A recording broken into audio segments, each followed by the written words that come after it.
Hello everyone, welcome back to the channel.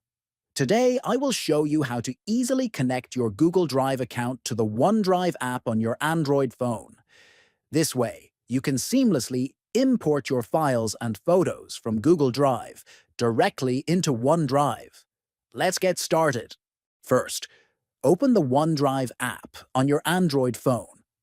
Tap the profile icon located at the top left corner of the screen. Select Settings from the menu. Tap on Import Cloud Photos and Files.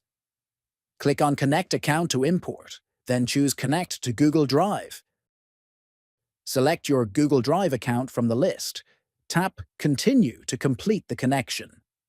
Now, Google Drive is successfully connected to your OneDrive app. You can start importing files anytime by clicking on Import inside OneDrive. Thank you for watching this tutorial. Connecting Google Drive to OneDrive is a simple way to manage all your cloud files in one place. If you found this video helpful, please like and subscribe for more tech tips.